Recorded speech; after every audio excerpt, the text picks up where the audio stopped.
सावन का पवित्र महीना है, इसमें तो डेली पूजा करना चाहिए। लेकिन क्या बोलूं, बहू को तो अपना काम से फुर्सत ही नहीं मिलता है। थोड़ा घर में सास बहू साथ में पूजा करती है तो कितना अच्छा लगता है। घर का वातावरण ही शुद्ध हो जाता है। कोई बात नहीं, बहू को भी तो दिन भर काम रहता है ना, बच्चे को संभालना, घर का काम। कोई बात नहीं, घर में कोई एक पूजा तो कर ले रहा है ना। ये माँ जी ना खुद सोएंगे और ना दूसरों को सोने देंगे। सुबह भी हुई नहीं है कि घंटी बजाना चालू कर दिए, भजन करना चालू कर दिए। माँ जी, अरे माँ जी, क्या हुआ बहू? इतनी सुबह सुबह उठकर घंटी बजाने लगती है। कोई और काम नहीं है आपका? क्या सुकून से दो पल सोने नहीं देंगी? इतनी बार मैंने आपको समझाया है कि सुबह 5 बजे उठकर हम लोगों की नींद डिस्टर्ब मत किया कीजिए, लेकिन नहीं, आपको तो कुछ समझ में नहीं आता है। सुबह 5 बजे ही पूजा करनी है आपको? अरे 10 बजे तक पूजा कर लेंगी तो कौन सा भगवान आपके नाराज हो जाएंगे, लेकिन नहीं, आपको तो हमारी नींद डिस्टर्ब करनी है। बहू, क्या माँ जी, आपको पता है ना कि संडे हफ्ते में एक बार ही आता है और संडे को हम दोनों को देर तक सोने की आदत है। आज गोलू और आपका बेटा का छुट्टी होती है ना, वैसे तो मुझे रोज सुबह सुबह सबका टिफिन बनाने के लिए उठना ही पड़ता है, तो कम से कम आज के दिन तो मुझे सुकून से सो लेने दिया कीजिए। सुबह सुबह घंटे बजा करके हम सबको जगा करके दिमाग खराब कर देती हैं आप। मेरा नहीं तो कम से कम अपने बेटे का तो ख्याल किया कीजिए। पूरे हफ्ते में एक दिन छुट्टी मिलती है। इतना जोर से दरवाजा लगाने की क्या जरूरत थी बहू को? लता, क्या हुआ? मैंने तुमसे कितनी बार कहा है थोड़ा लेट उठा करो। इतनी जल्दी उठने की क्या जरूरत है तुझे? वैसे भी तुम्हारे घुटने में दर्द होते रहता है, सुबह सुबह उठने की क्या जरूरत है? डॉक्टर ने भी तुझे आराम के लिए कहा है, और वैसे भी अब तुम्हारा बुढ़ापा आ गया है, तो इतनी जल्दी उठ करके क्या करोगी? अब थोड़ा शरीर को आराम दो। मैं थोड़ी ना ऑफिस जा रहा हूँ, बेटा जाता है, तो सो रहा है तो सोने दो ना उन लोग को। मैं क्या करूं? मेरी तो सुबह से 5 बजे जागने की आदत रही है और सुबह सुबह उठकर भगवान की पूजा करती हूँ। अगर मैं देर से उठती हूँ तो मुझे अच्छा नहीं लगता है। मैं अपनी आदत को नहीं बदल सकती हूँ। हाँ, लेकिन कल से पाठ थोड़ा धीरे धीरे करूंगी जिससे कि बहू को आवाज ना जाए। लेकिन मैं क्या करूं? मैं कितनी भी धीरे धीरे पाठ क्यों ना करूं, बहू जरा सा भी आवाज में जाग जाती है। ठीक है, कोई बात नहीं, तुम बहू की बातों से ज्यादा परेशान मत हो। और ये सब छोड़ो, आज बताओ, आज तो इतवार है ना, आज मेरे नाश्ते में क्या बना रही हो? बहुत दिन से बेसन के चीले नहीं खाए हैं, आज तुम मेरे लिए बेसन के चीले बना दो ना। लता, पिछले 1 महीने से बहू से बेसन के चीले बनाने के लिए कह रहा हूँ। कल भी मैंने उसे बेसन के चीले बनाने के लिए कहा था, उसने तो यह कहकर मना कर दिया था कि पापा जी, सुबह सुबह मेरे पास तो इतने सारे काम होते हैं, अब बच्चे का टिफिन पैक करूं कि घर का खाना बनाऊं कि आपके लिए बेसन के चीले बना कर दूं। मुझसे इतनी सारी चीजें नहीं बनाई जाती है, जो बनाए हैं वही खा लीजिए। वो भी ठीक कह रही है, सुबह सुबह उसे बहुत सारे काम होते हैं लता। मैं भी तो बहू से बहुत दिनों से कह रही हूँ मुझे कढ़ी खानी है, लेकिन बहू कढ़ी बनाने ही नहीं देती। जब भी उससे कढ़ी बनाने की बात करो तो सीधे बोलती है कि कढ़ी तो आपको बेटे को भी पसंद नहीं है और ना मेरा बेटा को पसंद है, इसलिए घर में कढ़ी नहीं बनेगी। अगर बनेगी तो मेरा बच्चा भूखा रहेगा। और वैसे भी बहू को भी तो कढ़ी पसंद नहीं है, यही वजह है जो मुझे कढ़ी बनाने नहीं देती है बहू। या तो हो सकता है कि बहू को 2-2 सब्जियां बनानी पड़ेगी, इसलिए वो घर में कभी कढ़ी बनाने नहीं देती है। अरे वो नहीं बना सकती थी तो मुझे बनाने तो देती ना, लेकिन मुझे भी बनाने नहीं देती है। क्या सोच रही है लता? कुछ नहीं जी। मैं नहा कर आता हूँ, तुम जा करके बेसन के चीले बना लो। ठीक है जी, आप जाइए नहा लीजिए, मैं जा रही हूँ। बना देती हूँ आपके लिए बेसन का चीला। और वैसे भी संडे को दिन ही तो मुझे आपके लिए और खुद के लिए नाश्ता बनाना पड़ता है। बाकी दिन तो बहू खुद ही नाश्ता खाना तैयार करती है, क्योंकि संडे की सुबह तो खुद ही वो सो करके 10 बजे उठती है। ठीक है, मैं जा रहा हूँ नहाने, जाओ मेरे लिए बेसन के चीला बना लेना और गर्मा गर्म चाय। ठीक है जी। चलो 2 कप चाय तो बना ले, अब चीले का तैयारी कर लेती हूँ। बेसन कहीं मिल नहीं रहा है, बहू कहाँ रख दी है? बेसन तो मिल नहीं रहा है, अब मैं चीला कैसे बनाऊं? एक काम करती हूँ, बहू से जाकर पूछ लेती हूँ बहू बेसन कहाँ रखी है। नहीं नहीं, अगर बहू से पूछने गई और उसे जगाया तो वो मुझ पर ही गुस्सा करेगी। इससे अच्छा है कि जो किचन में रखा हुआ है वही हम दोनों खा लेते हैं। कुछ भी नहीं मिल रहा है। अरे ये डब्बा में क्या है? एक बिस्किट का पैकेट है, चलो इसी से हो जाएगा काम। क्या देख रहे हैं? चाय ठंडी हो रही है, पीजिए ना। अरे लता, मैंने तुम्हें तो बेसन का चीला बनाने के लिए बोला था ना, ये बिस्किट क्यों लेकर के आ गई? अजी बेसन कहीं नहीं मुझे किचन में मिली, ये बिस्किट का पैकेट एक मिला तो वही मैं ले आई। अब जो है वो खा लीजिए ना, बेसन मुझे मिलेगा ना तो मैं कल आपके लिए बेसन का चीला बना दूंगी। अभी मुझे बहू को उठाना अच्छा नहीं लगा, इसलिए मैं बहू को भी नहीं उठाई। ठीक है। अरे बिस्किट का पैकेट तो मैं यहीं रखी थी, मिल नहीं रहा है। माँ जी, माँ जी, किचन में मैं एक बिस्किट का पैकेट रखी थी, वो मुझे मिल नहीं रहा है। माँ जी जरा रसोई में से थोड़ा खोज कर दे दीजिए ना वो बिस्किट का पैकेट। क्या हुआ बहू? अरे माँ जी, एक ही बात मैं कितना बार बोलूं? मैंने गोलू के लिए डब्बे में एक बिस्किट का पैकेट रखी थी, वो मुझे दिख नहीं रहा है, पता नहीं कहाँ है। अरे बहू, बिस्किट का पैकेट, हाँ मैं और तुम्हारे ससुर जी सुबह चाय के साथ हमने खा लिया था। क्या बिस्किट आप दोनों ने खा लिया और मेरे से एक बार भी पूछा नहीं? बहू तुम सो रही थी तो मैंने जगाना सही नहीं समझा, और चाय के साथ रसोई में मुझे कुछ खाने के लिए दिख नहीं रहा था, नमकीन भी खत्म हो गई थी, तो तुम्हारे ससुर जी को बेसन के चीले खाने थे। चीले बनाने के लिए पूरे रसोई में मैंने बेसन खोजी, लेकिन बेसन मुझे कहीं नहीं मिला। जब कुछ नहीं मिला तो बिस्किट का पैकेट के साथ है हम दोनों ने चाय पी ली, और तुम्हें पता है ना कि सुबह सुबह खाली पेट में चाय पिया नहीं जाता, तुम्हारे ससुर जी के पेट में गैस बन जाती है। पर तुम चिंता मत करो, अभी तो गोलू सोकर के उठा भी नहीं है, मैं तुम्हारे ससुर जी से कहकर उसके लिए बिस्किट के 2 पैकेट मंगवा देती हूँ। ठीक है माँ जी, जल्दी मंगवा दीजिए। पर आप भी ना माँ जी सुबह सुबह मुझे जगा करके पूरा मूड ही खराब कर देती है, और ऊपर से रसोई की चीजों को भी नहीं छोड़ती है। बहू ऐसे क्यों कर रही हो, जैसे मैं दूसरे की रसोई में हूँ? अपनी ही रसोई में तो हूँ। अगर अपनी रसोई में से कुछ चीज उठा करके खा ली तो इसमें मैंने गलत क्या कर दिया? और अब क्या, एक बिस्किट के पैकेट के लिए भी तुझसे पूछ करके खाना पड़ेगा? ये माँ जी का बहुत जुबान खुलने लगा है। आज बड़ी मुश्किल से मैंने हिम्मत करके बहू को जवाब दे ही दी। जब देखो तब बहू मुझे रसोई में आने ही नहीं देती है, हमेशा रोक टोक करते रहती है। अरे क्या हुआ लता, अपने में बड़बड़ा क्या रही है? अरे कुछ नहीं जी, वो गोलू उठ जाएगा, उसके लिए ना 2 पैकेट बिस्किट ले आइए ना। ठीक है लता, मैं अभी लेकर आता हूँ। माँ जी। हाँ बहू। आप लोग को चाय नाश्ता हो गया है ना, तो आप ऐसा कीजिए, मैंने फ्रिज से सारी सब्जियां निकाल कर रखी है, उसे आप फटाफट से काट दीजिए। आज मुझे ढेर सारा खाना बनाना है। क्यों बहू, ढेर सारा खाना क्यों बनाना है? अरे माँ जी, मेरे मायके से सब लोग आ रहे हैं, बहुत दिनों से मैं उन लोगों से मिली नहीं थी, मुझे भी उनके पास जाने का समय नहीं मिल पाता है, इसलिए मैंने अपने भाई भाभी और बहनों को अपने घर पर ही बुला लिया है। अब इतने सारे लोगों का खाना बनाना है तो आपको तो सहायता मेरी करनी ही पड़ेगी। मैं अकेली इतने सारे लोग का खाना नहीं बना पाऊंगी। मैं नहाने जा रही हूँ, तब तक आप सारी सब्जियां काट लीजिए और आटा गूंथ करके रख दीजिएगा। और हाँ, घर का साफ सफाई भी बाकी है तो वो भी आप कर लीजिएगा। बहू मैं इतने सारे काम नहीं कर पाऊंगी, तुझे तो पता है ना कि ज्यादा देर तक खड़े रहने से मेरे घुटने में दर्द होने लगता है। तुम नहाने जा रही हो, उससे पहले कम से कम घर की साफ सफाई करती जाओ।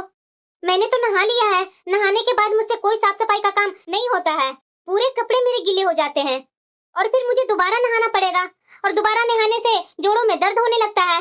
मैं रसोई में तुम्हारी मदद कर दूंगी, साफ सफाई का काम तुम ही कर लो बहू। क्या माँ जी, आप भी बच्चों की तरह बात करती हो? मैं तो इतना सारा साफ सफाई का काम कर लेती हूँ, मजाल है कि मेरी दुपट्टा भी भीग जाए, तो आप है कि पूरी की पूरी साड़ी भीगा लेती है। बहू बात बात पर मेरा अपमान करती है, जब भी मौका मिलता है तो मुझे बेइज्जती करने से पीछे नहीं हटती। घर का सारा काम तो करा लेती है, लेकिन कभी भी इसके मुंह से सास के लिए 2 शब्द तारीफ के नहीं निकलते हैं।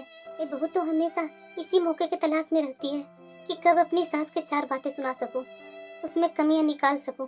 खुद को बहुत होशियार समझती है और मुझे बेवकूफ समझती है। बहू तो मेरी कभी भी लाड़ प्यार को समझ ही नहीं पाई।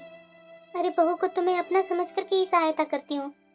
चलो कोई बात नहीं, इस बात पर मुझे खुशी हो रही है कि मेरे इकलौते बेटा के ससुराल से सब आ रहे हैं, लेकिन बहू की ये सारी आदत मुझे बिल्कुल भी नहीं पसंद आता है।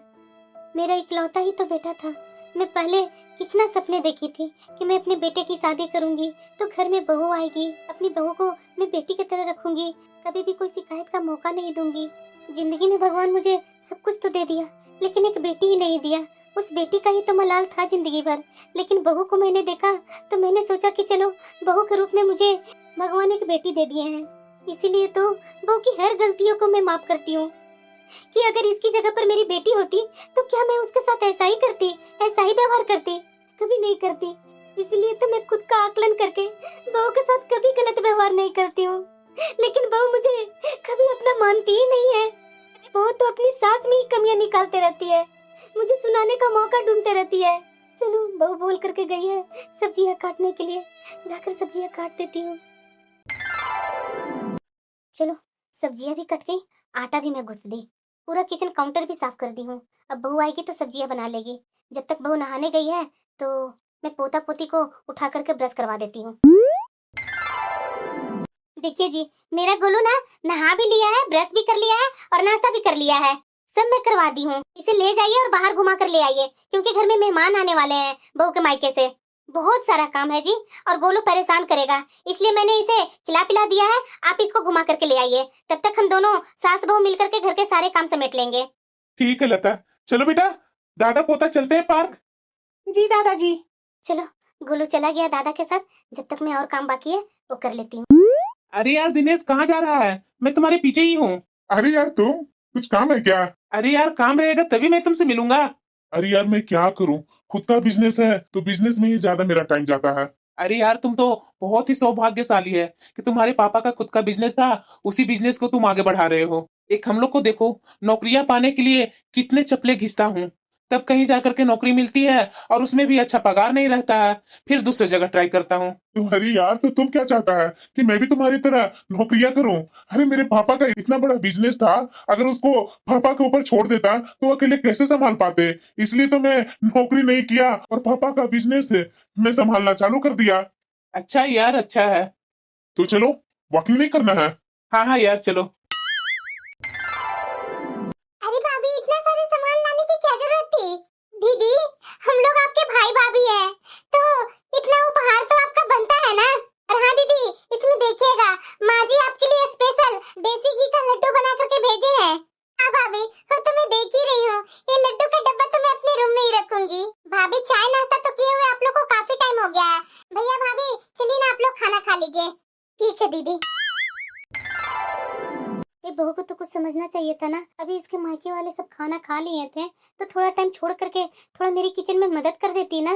बहू तो अपने मायके वाले को खाना खिला करके अपने कमरे में ले गई। पता नहीं इतना टाइम से क्या बातें कर रही है। पूरे दिन भर रसोई में लगी हुई हूँ मैं, इसके वजह से कमर और पैर में दर्द होने लगा है। एक कमर के दर्द से तो आराम मिल ही नहीं रहा है। माँ जी, चाय का समय हो गया है, अभी तक आप चाय नहीं बनाए हैं। चाय बना दीजिए ना माँ जी, आपके हाथ की अदरक वाली चाय बहुत अच्छी लगती है। और आपको तो पता है ना माँ जी कि मेरे मायके से सभी लोग आए हैं, तो काम करने में मन कहाँ लगता है। थोड़ी देर के लिए तो आए हैं माँ जी मेरे मायके वाले, मन ऐसा लग रहा है कि सबसे बैठ करके बातें ही करते रहूं। ठीक है बहू, मैं अभी सबके लिए चाय बना देती हूँ। ठीक है माँ जी, थोड़ा जल्दी कर दीजिएगा। अब दर्द हो चाहे कुछ भी हो, घर में मेहमान आए हुए हैं और मैं बैठी रहूं। बना ही देती हूँ चाय। चाय बना दी हूँ, बहू यहाँ से लेकर भी नहीं जा रही है। लग रहा है कि मुझे ही सबको चाय देनी पड़ेगी। चलो, चाय दे ही देती हूँ सबको। ये लड्डू लगता है कि बहू के माँ ने बनाई है, और वो भी ये लगता है देसी घी के लड्डू है। ऐसा करती हूँ, 2 लड्डू ले लेती हूँ। ये माँ जी मेरे कमरे में से लड्डू ले रहे हैं। माँ जी। हाँ बहू। ये क्या है माँ जी? ये मेरे कमरे में से लड्डू क्यों लेकर के जा रही है? ये लड्डू अभी के अभी मेरे कमरे में रखिए, इसे ले जाने की जरूरत नहीं है आपको। आपको पता है मेरी माँ ने मेवे और गोंद के लड्डू मेरे लिए बनवा करके भेजे हैं। आपने क्यों ले लिए? ये आपके लिए नहीं है। मैंने माँ को कहा था कि मेरी कमर में दर्द रहता है, इसलिए मेरी माँ ने मुझे बादाम और सौंठ के लड्डू बना करके भेजे हैं। ये बहू की भाभी सामने देख रही है, क्या सोच रही होगी मेरे बारे में। मुझे तो बहुत बुरा लग रहा है। मुझे तो ऐसा महसूस हो रहा है कि जैसे मैं चोर हूँ। अरे दीजिए ना माँ जी ये लड्डू, बिना मेरे से पूछे ले लिए मेरे कमरे में आकर लड्डू, जैसे इनके लिए है ये लड्डू। 2 लड्डू के लिए बहू ने सबके सामने इतना सुना दिया, ऐसा भी होता है क्या? मैं तो बहू के लिए क्या नहीं करती हूँ। आज सुबह से ही अपनी बहू के मायके के लिए रसोई में लगी हुई थी। काम करते करते मेरी कमर दुख गई। ये तो बहू खुद ही दिखाई नहीं देता है। मुझसे तो ये सहन नहीं हो रहा है कि कितने अपमान के साथ बहू ने मेरे हाथ से लड्डू छीन ली। मुझे आज बहुत बुरा लग रहा है। आज मैं अपने ही घर में अपमानित हुई हूँ, और वो भी बहू के मायके वाले के सामने। क्या हुआ लता? वो इतना चिल्ला क्यों रही थी? कोई काम था क्या उसको? अरे क्या हुआ लता, तुम्हारी आंखों में आंसू क्यों है? तुम मुझे परेशान क्यों लग रही हो? कुछ हुआ है क्या? अरे बोलो ना लता। बहू मेरा हमेशा अपमान करते रहती है। सुबह बिस्किट का पैकेट ले लिया तो उसने मुझे कितना सुना दिया, और अभी मैंने उसके मायके से आए हुए 2 लड्डू लिए तो वो मेरे हाथ से लड्डू छीन ली। क्या मैं उसके मायके से आई हुई कोई चीज अपने हाथ से लेकर नहीं खा सकती हूँ? लड्डू ही तो थे। ऐसा क्या था जो बहू ने सबके सामने मेरे हाथ से लड्डू छीन ली? मुझे बहुत बुरा लगा जी। बताइए जरा, जिस घर को इतने मन से मैंने बनवाया था, इतने दिनों तक रसोई में काम किया, लेकिन आज मुझे अपनी ही रसोई में बहू से पूछ करके चीजें लेनी पड़ती है। ये तो अच्छी बात नहीं है ना। माना कि बहू रसोई संभालती है, लेकिन इसका मतलब ये तो नहीं ना है कि वो अपनी सास को रसोई से बाहर निकाल देगी या कोई चीज सामान खाने नहीं देगी। हम तो अपनी किसी भी चीज के लिए बहू को नहीं मना करते, लेकिन बहू छोटी छोटी चीजों के लिए क्यों रोक टोक करते रहती है? बात तो तू बिल्कुल सही बोल रही है लता। हम तो अपनी किसी भी चीज के लिए बहू बेटा को नहीं मना करते हैं, लेकिन बहू छोटी मोटी चीजों के लिए कितना रोक टोक और टोका टोकी करती है। ये बात तो मैं भी कुछ समय से महसूस कर रहा हूँ। तुम चिंता मत करो, मैं आज ही बेटा बहू से बात करूंगा। अभी बहू के मायके वाले हैं तो अभी बात करना सही नहीं रहेगा। जब बहू के मायके वाले चले जाएंगे तब मैं मौका दे करके बेटा और बहू से बात कर लूंगा, और अब तुम्हें कोई भी छोटी मोटी चीजों के लिए रोक टोक नहीं करेगा। और वैसे लता, मैंने तो तुम्हें खुश रखने के लिए 7 वचन दिए हैं ना, तो बुढ़ापे में इस मोड़ पर मैं तुम्हें दुखी कैसे देख सकता हूँ? आखिर तुम मेरी धर्म पत्नी है। मैं इतने पैसे कमाता हूँ, इतनी पेंशन मिलती है, तो क्या मेरी पत्नी छोटी छोटी चीजों के लिए परेशान होगी? या बहू की परमिशन लेनी पड़ेगी तुझे, और वो भी खाने पीने की चीजों के लिए? ऐसा कभी नहीं हो सकता। अगर बहू को ये चीज समझ में नहीं आ रही है तो उसे समझानी पड़ेगी कि घर में अपना और पराया ना करे। तुम तो उसके साथ कभी भी इस तरह की व्यवहार नहीं करती हो। जो भी होता है वह सब कुछ रसोई में खुला छोड़ देती हो। जिसको जितना खाना है वो खा ले, लेकिन तुम अपनी चीजों पर अधिकार नहीं जताती हो। अरे खाने पीने का चीजें ही तो है, उस पर बहू को इतना गुस्सा दिखाने की क्या जरूरत थी? माँ जी, आज मेरे भैया और भाभी यहीं रुकेंगे। दरअसल बात यह है ना माँ जी कि बहुत दिन बाद आए हैं तो बात पूरी ही नहीं हुई है। उनके खाने पीने की भी तैयारी करनी पड़ेगी माँ जी। आप जल्दी आ जाइए और रसोई में खाने की तैयारी करना शुरू कर दीजिए। मैं और भाभी भी बाद में आकर आपकी सहायता कर देंगे। माँ जी, आप पहले सब्जियां काटना शुरू कर दीजिए। बहू, जब तुम्हारी सास तुम्हारे मायके से आए हुए 2 लड्डू नहीं खा सकती तो तुम्हारे मायके वालों के लिए खाना क्यों बनाए? वो तुम्हारे मायके वाले हैं, तुम उनके लिए खाना बनाओ और तुम ही उनकी सेवा करो। मेरी पत्नी तुम्हारे मायके वालों के लिए कोई काम नहीं करेगी। पापा जी, क्या पापा जी? तुम्हें शर्म नहीं आई अपनी बूढ़ी सास के हाथ से लड्डू छीनते हुए? जब तुम्हारे मायके से आए हुए लड्डू तुम्हारे हैं तो तुम्हारे मायके से आए हुए भाई भाभी के काम भी तुम्हारे हैं। उन कामों को तुम ही करो, खाना भी तुम ही बनाओ। लता खाना नहीं बनाएगी, वो काम में बिल्कुल भी हाथ नहीं बटाएगी। ये क्या हो गया? मैं तो कभी सोची नहीं थी। मैं तो ये सोचती थी कि सास को अकेली धमकाती रहूंगी और ससुर जी को भनक भी नहीं लगेगी, लेकिन आज तो सास ने ससुर जी से शिकायत ही लगा दी। पर माँ जी, आप नहीं काम करेंगे तो कैसे होगा? बहू, अब मैं रसोई में तुम्हारे साथ कोई काम नहीं करूंगी। अपने भाई भाभी और बहनों के लिए खाना तुम खुद ही बनाओगी। वैसे भी सुबह से काम करते करते मेरी कमर में दर्द हो गया है। लता, तुम्हारी कमर में जब भी दर्द होता था तो तुम हमेशा अपने लिए गोंद और सोट के लड्डू बनाती थी ना। ऐसा करो, मैं अभी बाजार जाकर के घी और मेवा लेकर के आता हूँ। तुम कल ही अपने लिए लड्डू बना लेना, तुम्हें नाश्ता बनाने की भी जरूरत नहीं पड़ेगी। और हाँ, बिस्किट के पैकेट से हमारा नाश्ता नहीं होता है, हमें तो लड्डू और दूध चाहिए। याद है ना, हमने हमेशा से ही दूध और लड्डू का नाश्ता किया है। बहू, इस भूल में तो बिल्कुल भी मत रहना कि तुम ही लड्डू खाना जानती हो। हमने पूरी जिंदगी लड्डू के ही नाश्ता किया है। ये माँ जी तो पहली बार खाना बनाने से मना कर दिया और कुछ भी मदद करने से मना कर दी। अब मुझे ही सारा खाना बनाना पड़ेगा। लता, ऐसे बहू से दब करके मत रहा करो।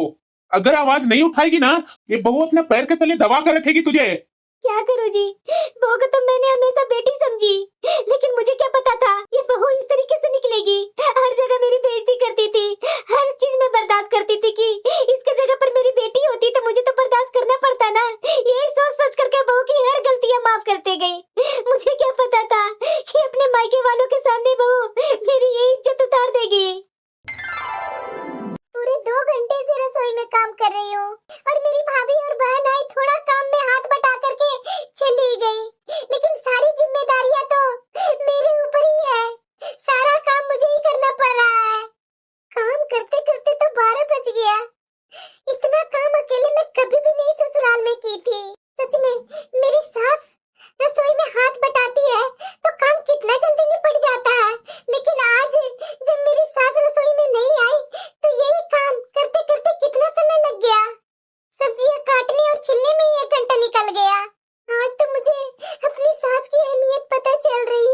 अरे इतने सुबह सुबह कहाँ चले गए थे? अरे लगता है लड्डू का सारा सामान लेने गया था, मैं किचन में रख दिया है, जाओ जाकर के बना लेना लड्डू। ठीक है, मैं बना दूंगी। वैसे भी मुझे लड्डू बनाने की कितना शौक रहा करता था, मैं जवानी में कितना लड्डू बनाया करती थी। चलो सोचते सोचते तो ये लड्डू भी बन गई। ये माची के लड्डू से कितनी अच्छी महक आ रही है, कितना टेस्टी लग रहा है लड्डू। और वैसे भी ये पापा जी का पेंशन से आया हुआ लड्डू का सारा सामान है जो माँ जी ने बना के रखे हैं। मुझे तो हिम्मत भी नहीं हो रही है मेरी सास की बनी हुई लड्डू को मैं उठा लूं। कहीं जिस तरह से व्यवहार मैंने अपनी सास के साथ किया है ना, उसी तरह कहीं मेरी सास मुझे लड्डू खाने से मना न कर दे। और वैसे भी रात में इतना सारा काम की हूं ना कि कमर में बहुत दर्द हो गया है। इतना काम अकेले कभी की ही नहीं थी अपने ससुराल में। मैं घर में 4 रिश्तेदार भी आ जाते थे ना, माँ जी हमेशा मेरे कामों में हाथ बटा देती थी, जिससे मुझे इतना काम करने की कभी जरूरत ही नहीं पड़ी। लेकिन मैं जो अपनी सास के साथ कल जो व्यवहार की हूँ ना, उसके कारण मेरी सास मेरे साथ कोई काम करवा ही नहीं रही है।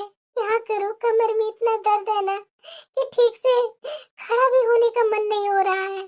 चलो नहाना तो पड़ेगा ना, पहले नहा लेती हूँ।